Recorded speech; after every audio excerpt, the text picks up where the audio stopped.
El rally en Wall Street hoy hace una pausa a la espera de la Reserva Federal, que anunciará mañana su decisión sobre tasas de interés, mañana miércoles 18 a las 2 p.m. y luego tendremos la tradicional rueda de prensa del presidente de la Reserva Federal, Jerome Powell, que el mercado estará escuchando atentamente y que podría impactar, influenciar, mover los mercados tanto de acciones como de bonos. Pero quien sí que no está haciendo ninguna pausa en su subida es el Bitcoin, así como las empresas de las grandes tecnológicas que siguen en un rally muy fuerte. Vamos a ver detalles, pero así como hay mucho optimismo en el mercado norteamericano y en los activos norteamericanos, no es así en el resto del mundo. De hecho, hay preocupaciones, hay problemas en varios países, hay riesgos en varias economías. También vamos a ver eso, amigos. Hay mucha información. Hoy es martes 17 de diciembre, 9 p.m. y a esta hora vamos a comenzar. Aquí Wall Street cierra en rojo y el Dow Jones baja 0,61%, pendientes a la expectativa de la Reserva Federal. Las acciones caen, el Dow Jones cae por novena sesión consecutiva. Recordemos que el Dow Jones es un índice más bien histórico que ha perdido relevancia.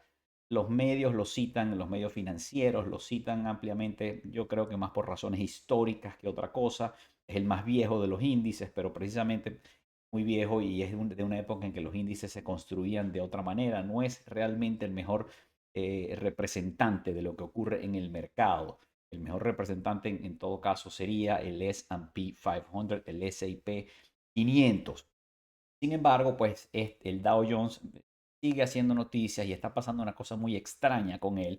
Y es que mientras que el mercado ha seguido subiendo, el Dow ha estado cayendo 9 sesiones consecutivas. Claro, recuerden, se llama Dow Jones Industrials, es un índice de acciones industriales, a pesar de que se ha ido reconfigurando en el tiempo y hoy tiene algunas empresas tecnológicas, incluyendo Nvidia, pero aún así es un índice que probablemente representa más la vieja economía o sectores que realmente no son los que están en este momento a la vanguardia de la economía norteamericana, pero en todo caso es una muestra de algo que está pasando en el mercado y es que el mercado se está dividiendo entre un pequeño grupo de acciones cada vez más pequeño que sube y sube y sube y el resto del mercado que se queda rezagado. Y eso es algo que preocupa a los analistas y especialmente a los técnicos del mercado, porque esas diferencias en el performance, en el rendimiento de las acciones tiende a ser preámbulo de algunos problemas futuros en el mercado. Esto, por supuesto, no es un pronóstico, no una proyección, simplemente les cuento lo que está pasando en el mercado. El Dow Jones Industrial sufre su mayor caída desde 1978 y arrastrado especialmente una de las 30 empresas que conforman ese índice es United Health Group, que ha estado en una caída fuerte, igual que todo el sector de las aseguradoras después del lamentable y trágico incidente en donde fue asesinado el CEO de la división de seguros de United Health.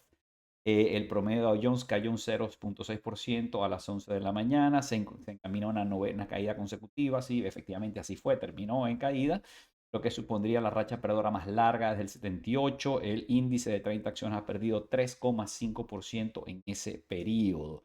El Dow Jones firma su peor racha en 46 años con 9 días seguidos de caídas y ya las ganancias que había tenido tras las elecciones y el rally postelectoral que hubo en Estados Unidos se ha recortado a la mitad.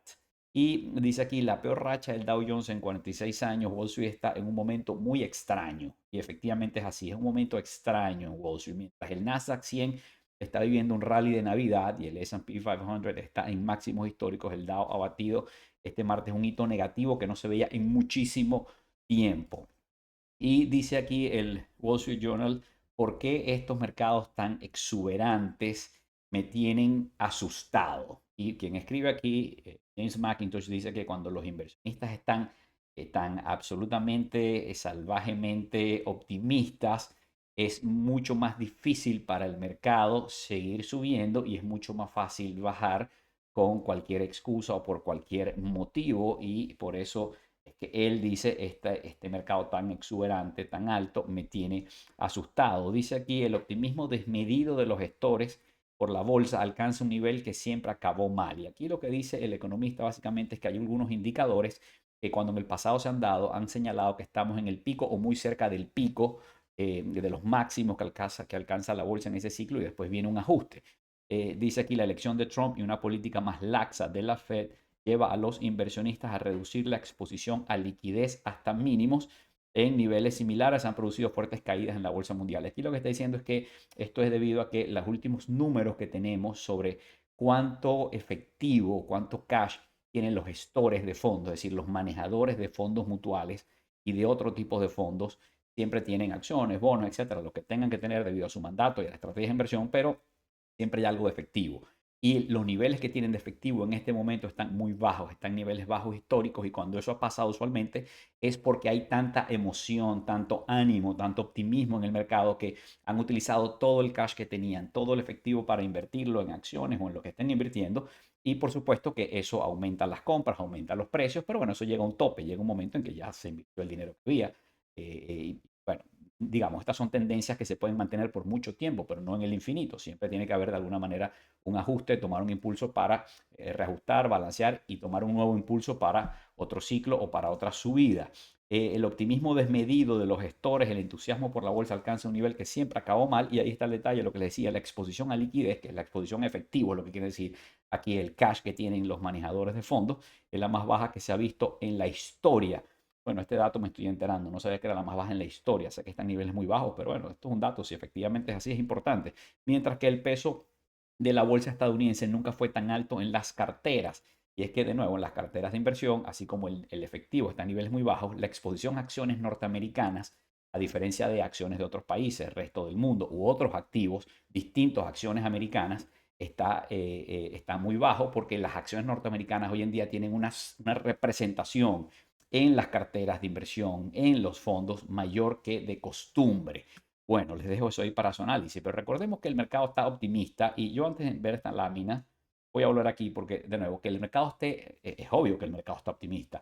La subida ha sido gigantesca, la de este año, ya veníamos el año pasado en otra subida, obviamente hay mucho optimismo. Ahora, eso no quiere decir que podemos pronosticar que mañana o en una semana o en un mes el mercado va a caer o va a ajustar. De ninguna manera, nadie malinterprete por favor mis palabras porque no hay forma en realidad de predecir qué va a pasar en el corto plazo. De hecho, hay tanto momentum en este mercado que lo más posible es que la tendencia alcista siga, es decir, esto es lo que dice la historia, en algún momento se va a revertir, pero la tendencia alcista va a seguir y a seguir, a seguir hasta que se revierta y es imposible pronosticar cuándo se va a revertir. Ok, veamos ahora sí. Bueno, este es el S&P 500 y allí les marqué dónde estamos. Allí estamos en este momento. Bueno, esto tiene 15 días de retraso. Esto es al cierre de noviembre. Aquí está la información. Fíjense, al 30 de noviembre, esta es una lámina cortesía de JP Morgan y ellos actualizan esto al final de cada mes. Al final de noviembre, al 30 de noviembre, el S&P 500 estaba en 6.032 puntos y eso representa un PE ratio, una relación precio-valor de 22,2 veces las ganancias del año que viene. Es decir, cuando ustedes invierten en el índice, en el S&P 500 hoy, por ejemplo, comprando un ETF como el SPY, el SPY, ustedes compran ese índice que es el S&P 500, ustedes están pagando el equivalente a 22,2 veces las ganancias estimadas del año que viene de ese índice de las empresas que conforman ese índice. Eso es una valoración históricamente alta. De nuevo, no quiere decir que no vaya a seguir subiendo, no quiere decir que vaya a caer, pero es simplemente ese es el dato objetivo, que cuando lo vemos con la historia y lo comparamos con los múltiplos a los que se ha cotizado el mercado en años anteriores, pues estamos en la banda alta de precios. Y fíjense, este es el S&P 500. Le hice este gráfico para un poco también entender la dinámica que está pasando, porque no solamente hay mucho optimismo con las acciones norteamericanas, también hay optimismo con los activos de riesgo, por ejemplo, criptomonedas, el Bitcoin, y además, en paralelo a eso, hay pesimismo frente al resto del mundo, que por cierto, creo que se ha exacerbado desde la victoria de Donald Trump. Pareciera que la victoria de Donald Trump refuerza el eslogan del propio presidente electo de América Primero, somos los mejores, todo para Estados Unidos, y el resto del mundo está sufriendo. Pareciera que algunas crisis que ya se venían generando en las economías de varios países y algunas crisis políticas han tomado mayor velocidad. Tenemos varios gobiernos que están en problemas.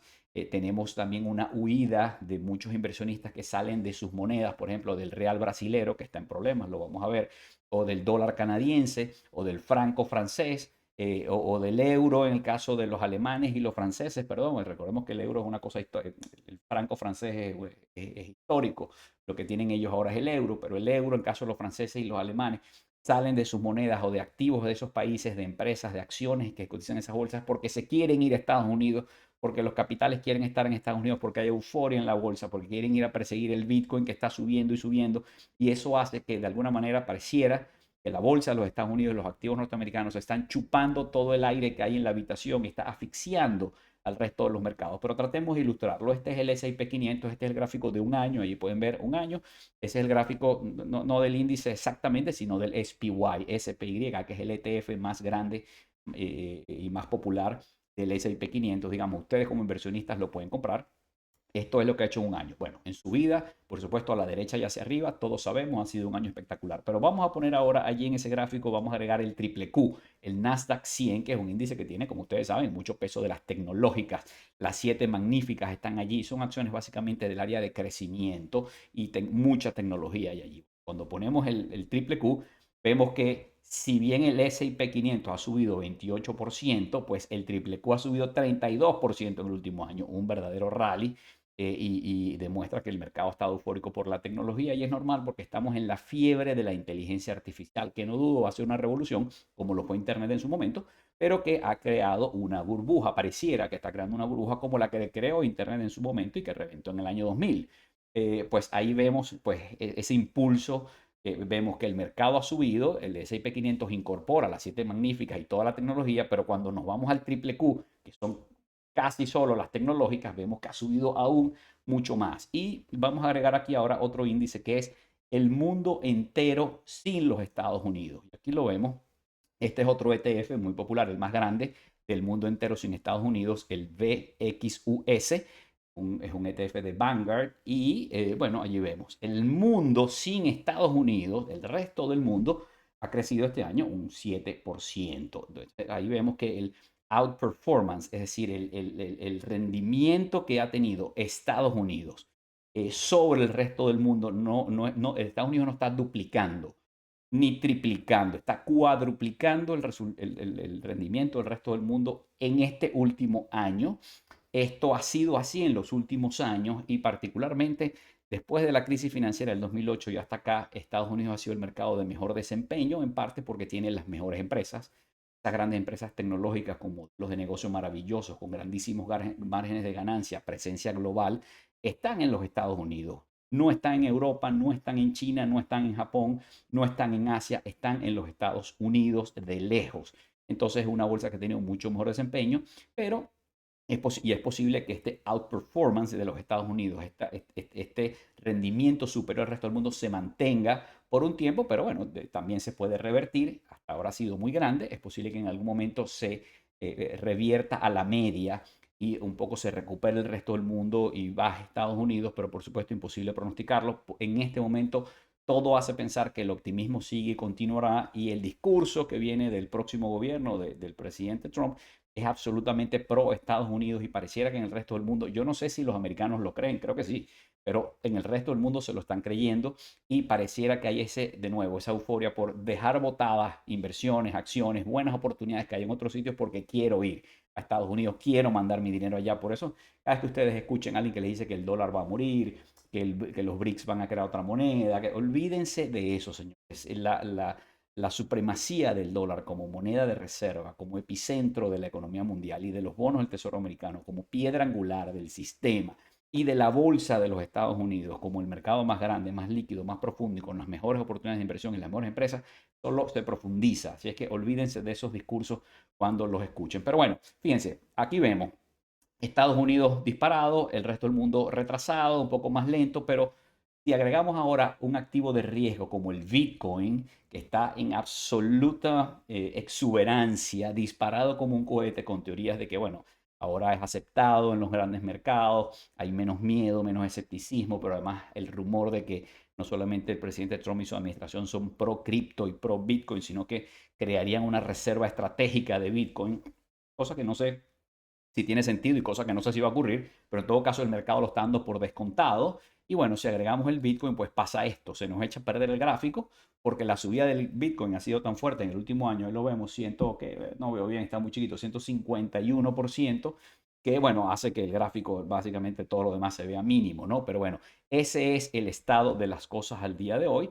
Tenemos, sin embargo, hay algunas acciones, fíjense, la nueva bebé consentida, el nuevo niño mimado de la inteligencia artificial, que era Nvidia hasta la semana pasada, ahora es Broadcom, que reportó, el reporte fue normal, bueno, fue bueno, pero básicamente dijo que la demanda es muy grande hacia el futuro, entonces ahora el mercado entiende que no es solamente Nvidia, que ahora hay otro proveedor de chips para otras cosas distintas a las que hace Nvidia, pero el mercado es muy grande y Broadcom tiene un mercado gigantesco y la empresa, bueno, Broadcom ha subido de 30% en los últimos 3 días.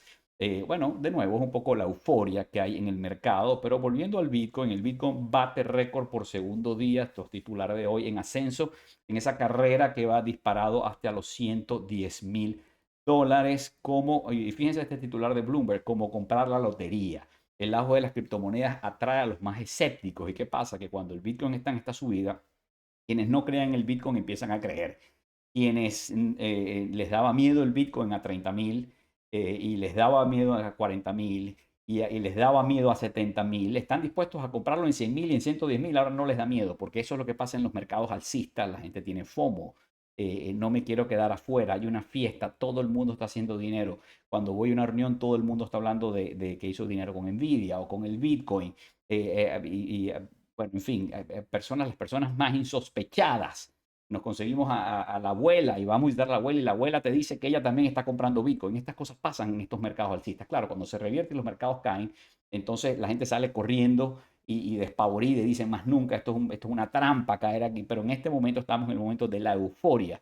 Y cuando tú dices, bueno, es como comprar la lotería, te da un poco la idea de que hay esa sensación de casino, de apuesta, de dinero rápido, ¿no? Que atrae, es muy atractivo para la gente. Y aquí vemos el cuadro de los activos por su capitalización, su valor total de mercado, su capitalización de mercado. Y vemos que el Bitcoin sigue ascendiendo, ya está en el número 7. El activo que tiene mayor valor en el mundo, valor total, es el oro con 17 trillones.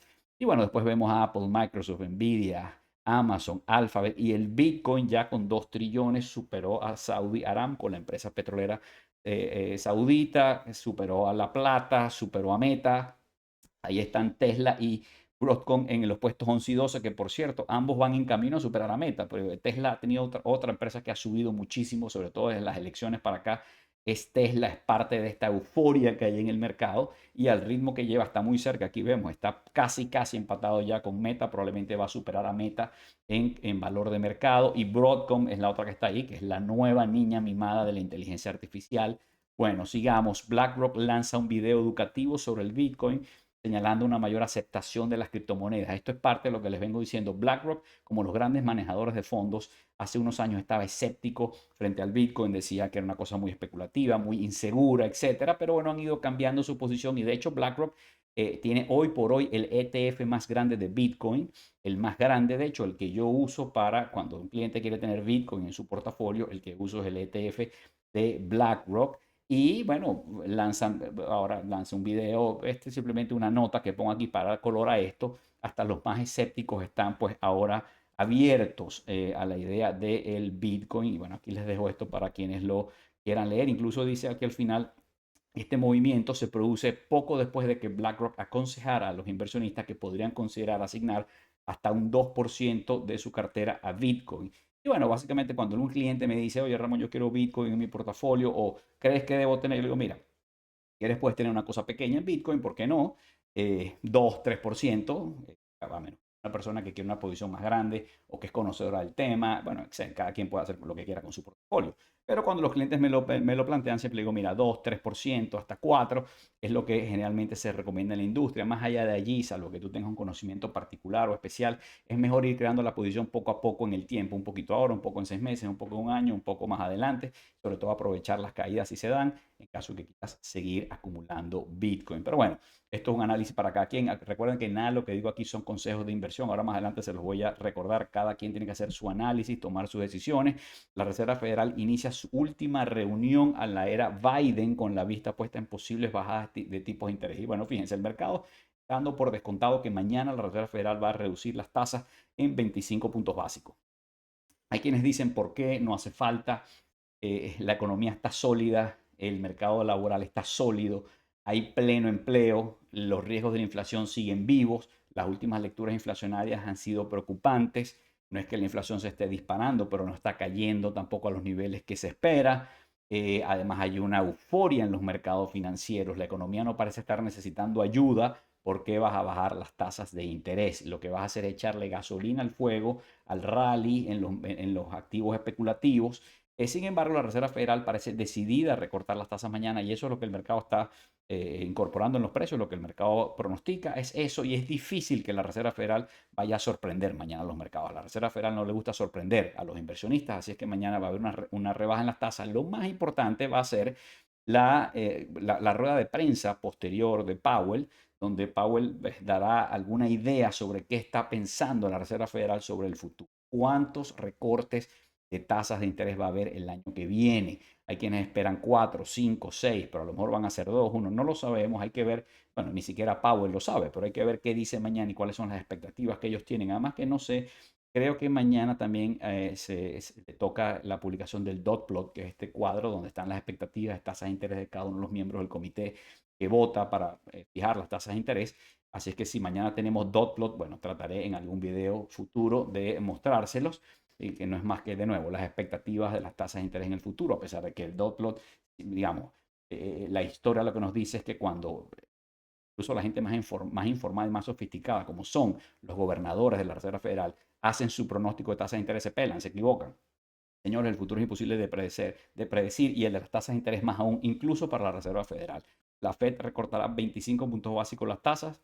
El factor Donald Trump se asoma en el panorama y bueno, aquí hay varias cosas. Donald Trump es un presidente que no tiene pelos en la lengua, que le dijo 4 cosas a Jerome Powell al final de su mandato. Eh, que ha dicho que él debe tener mayor influencia sobre la Reserva Federal o el Banco Central, lo cual es un peligro. Los venezolanos sabemos que el Bolívar llegó hasta el día en que Chávez se metió en el Banco Central y dijo, mándenme un millardito de las reservas internacionales, y hasta ahí llegó el Bolívar. De allá para acá le han quitado 14 ceros a la moneda, se devastó, se acabó, porque se acabó la independencia del Banco Central de Venezuela. Y en este caso la Reserva Federal es independiente, pero Trump quiere tener mayor influencia sobre ella. Y además Trump al final de su primer gobierno quería tasas más bajas. Las tasas más bajas estimulan a la economía. Generalmente los gobiernos, los gobernantes quieren tasas de interés más bajas.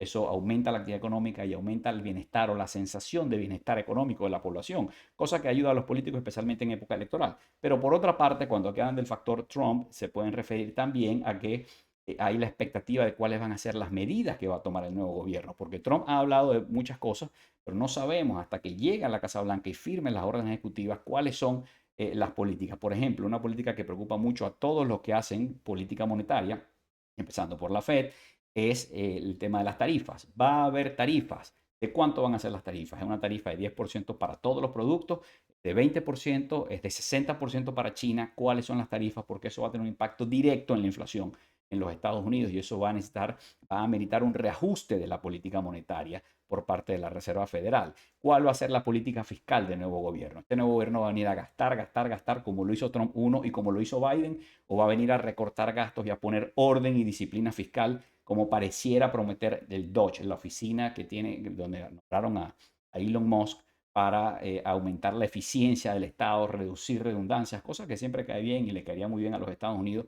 Pero pues si es muy exitoso Elon Musk recortando y recortando, recortando agencias, eliminando, vamos a decir, ministerios o comisiones y sacando gente que es innecesaria, eliminando redundancias, recortando presupuestos, bueno, eso también puede afectar a la economía. Recordemos que el gasto del gobierno en la economía, sea en lo que sea, es dinero que el gobierno le está inyectando a la economía. Si recortas eso, es menos dinero en la economía y eso genera un efecto cascada, ¿no? Pero bueno, en fin, lo que les quiero decir es que Trump es una gran incertidumbre para la Reserva Federal, bueno, y para el mundo también, de cierta manera. ¿Con qué viene? Bueno, amigos, ahí está mi email para preguntas, comentarios, consultas, citas, cualquier cosa. Por favor, suscríbanse en mi canal, no cuesta nada, y denle like a este video para que más gente lo vea. Y tengo que recordarles que yo soy asesor financiero registrado en los Estados Unidos, pero nada de lo que digo aquí son consejos de inversión. Cada uno de ustedes tiene que hacer su propio análisis y tomar sus propias decisiones. Por favor, consulten su profesional de confianza, especialmente antes de tomar decisiones que involucren dinero. Y amigos, les decía que así como las cosas están con total optimismo en los Estados Unidos, los mercados disparados, no es así en otras partes. Por ejemplo, en Canadá se disparó una crisis política, ya el primer ministro canadiense, digamos, tiene varios años en el poder, ya ha sufrido desgaste, pero la llegada de Trump, la amenaza de los aranceles a Canadá y a México, ha alborotado el avispero en Canadá y renunció hace 2 días la ministra de Finanzas de Canadá. La moneda se está devaluando, la bolsa está en caída, Trudeau está en una crisis política que podría renunciar, el gobierno de Trudeau podría caer en los próximos días. Entonces, bueno, vemos que en Canadá ya la elección de Donald Trump, sin haber asumido todavía, y la amenaza de las tarifas ya está generando consecuencias, ya ha atizado, ha multiplicado, ampliado una crisis que a lo mejor era muy pequeña y que ahora pues es una gran crisis política y económica en Canadá. Y por otra parte, Alemania es otro país que está en una situación pues también complicada. Las perspectivas empresariales alemanas caen en medio de la incertidumbre económica y dice aquí esta debilidad de la economía alemana se está volviendo crónica.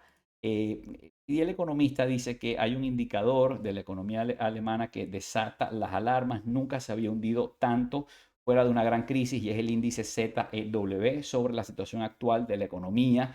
El índice se desplomó, el indicador cae a niveles de inicios de los 90, la gran crisis, o a los niveles que tuvo durante el COVID. Y tener estos niveles ahorita en una época que en teoría es de bonanza mundial, los mercados en subida, pues son muy mal augurio. Alemania está en serios problemas para rescatar su economía y dice aquí la parálisis política, el descontento ciudadano, el pesimismo de los inversores y la desconfianza de las empresas se superponen en una suerte de tormenta perfecta en la que lo estructural y lo cíclico se han dado la mano. Bueno, tiempos difíciles en Alemania, pero además Brasil. Brasil combate la caída del real con 2 subastas de dólares en un día. La bolsa de Brasil ha estado en caída libre en los últimos días, las últimas semanas. Una crisis fiscal. El mercado dice, oye, o reduces el déficit fiscal, o reduces la deuda, o te haces responsable, o nosotros te vamos a castigar. Hay flujos, salen divisas, salen capitales de Brasil, los bonos de Brasil caen de precio, aumentan las tasas de interés y ahora hay presión sobre el real se debilita. Hoy el Banco Central tuvo que salir a hacer 2 subastas extraordinarias que no estaban programadas para defender al real, pero ¿será suficiente? ¿No será suficiente? Lo sabremos en los próximos días. La bolsa de Sao Paulo avanza hoy 0,92% ante la expectativa de un ajuste fiscal en Brasil. Esto es después de varias sesiones cayendo. Hoy tuvo un rebote, un poco de esperanza porque el Congreso podría aprobar algunas reformas, pero bueno, todavía muy temprano para saber qué va a pasar. Francia también está en problemas, vienen arrastrando esa crisis desde antes de la elección de Donald Trump, pero ahora se ha agudizado. La prima de riesgo de Francia supera los 80 puntos básicos tras la rebaja de Moody's. Recordamos que en Europa el bono más importante en Europa, el marcador, así como en Estados Unidos tenemos el bono a 10 años, equivalente en Europa es el bono a 10 años alemán, pero luego del alemán el francés. Alemania y Francia han sido los referentes en Europa, muy por debajo vienen siempre, tienen una prima de riesgo países como España, Portugal, Grecia, que tuvo una gran crisis, pero en este momento la prima de riesgo en Francia supera los 80 puntos básicos después de la rebaja crediticia que le hizo Moody's. El Banco Central de Francia recorta las previsiones de crecimiento en medio de inestabilidad política. Bueno, señores, de nuevo, lo único que les quiero decir es que así como hay mucho optimismo en los Estados Unidos, en la economía norteamericana, en la supremacía económica de los Estados Unidos, pues hay preocupaciones en muchas otras partes del mundo. Y no es de extrañar, y esto no es un pronóstico, que empecemos a ver muchos otros países, especialmente países en desarrollo, donde las monedas empiecen a sufrir, donde las economías empiecen a sufrir.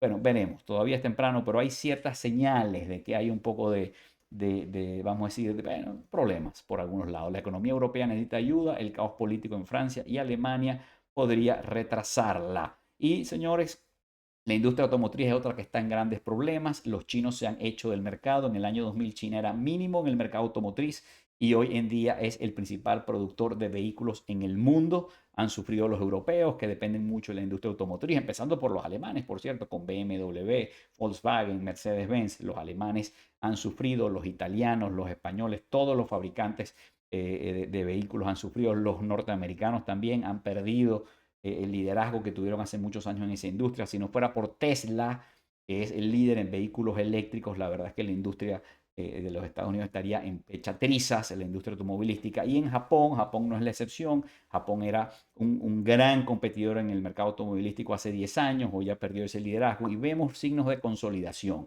Cuando la industria está en problemas, las empresas luchan por tratar de ganar dinero y les cuesta mucho. El mercado se hace más pequeño para ellos. Honda y Nissan en conversaciones para una fusión y esto podría ser el inicio de una etapa de consolidación de las grandes automotrices a nivel mundial para competir con Tesla y con los fabricantes de carros eléctricos chinos. El Consejo Directivo de Mastercard aprueba un programa de recompra de acciones de 12 mil millones de dólares. Mastercard, una de las mejores empresas del mundo con unos índices maravillosos de rentabilidad, saliendo a recomprar acciones. Por cierto que este mercado está caro, pero sigue habiendo grandes empresas, empresas maravillosas. Algunas están muy caras, pero otras están en precios todavía razonables. Ese algún día probablemente les haga un video sobre eso. Hay en particular una empresa muy buena, muy fuerte, muy sólida que a mí me gusta mucho y que insólitamente está en niveles de ganga.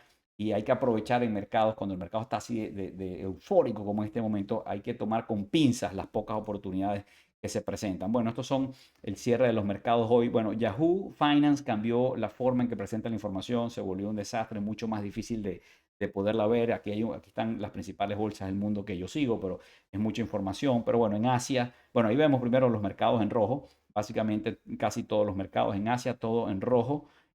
Con la excepción de, vamos a ver, Nueva Zelanda, Australia, el ASX 200 que tuvo una ligera subida, pero Asia está todo en rojo.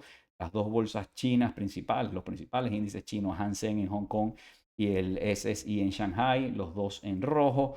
También la bolsa de Bombay, la bolsa india, un 1.3% abajo. Y en Europa el Stoxx 600 cayó un 0.42% con las principales bolsas cayendo, salvo el CAC en París y este otro que no dice aquí el nombre, pero debe ser, vamos a ver, Suiza. Esta es la bolsa suiza, un 33% arriba. Todas las demás en rojo. Y en nuestro continente el Bovespa arriba, mientras que Merval en Buenos Aires cayendo un 87% y México un 0.84% abajo.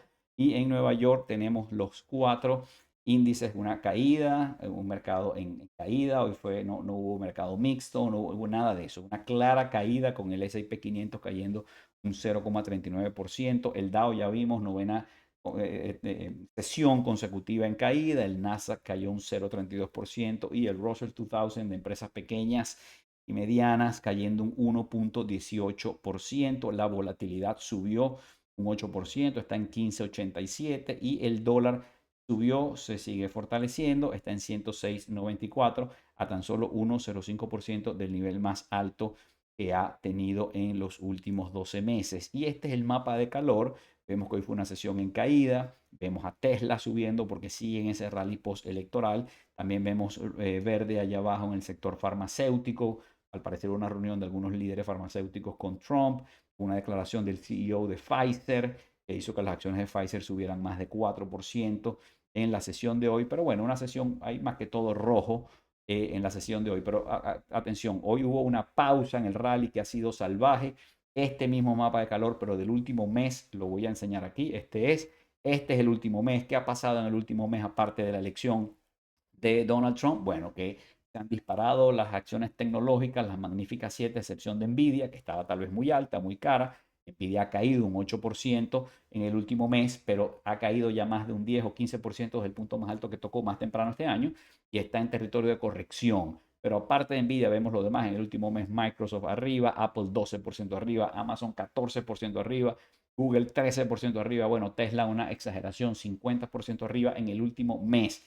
Meta casi 12% arriba. Y bueno, ¿qué otra cosa podemos ver aquí del último mes? Bueno, vemos que las grandes tecnológicas han subido, se han disparado, mientras que en el sector de energía, allá abajo y a la derecha, en energía vemos que las petroleras han caído, pero recordemos que Trump, una de las cosas que ha dicho es aquí vamos a sacar petróleo, todo el mundo va a producir petróleo sin restricciones por el tema ambiental, entonces eso pues afecta a las petroleras porque entre más petróleo salga al mercado, más caerán los precios. Eso es bueno para el consumidor, sin embargo, en el sentido que bajará los precios de la gasolina y ayudará a controlar la inflación. Pero bueno, vemos las petroleras en rojo, también vemos en rojo el sector de los seguros, el sector de los seguros afectados por la eficiencia que quiere tener Trump en el gobierno, se quiere ahorrar dinero en los gastos médicos, la médica y de salud es muy cara en los Estados Unidos, pero además desde el atentado al CEO de United Healthcare han sufrido mucho todas esas empresas y las vemos en rojo. También el sector bancario, hay algunos en rojo. Bueno, en fin, una cosa, pues, una mezcla donde los grandes ganadores han sido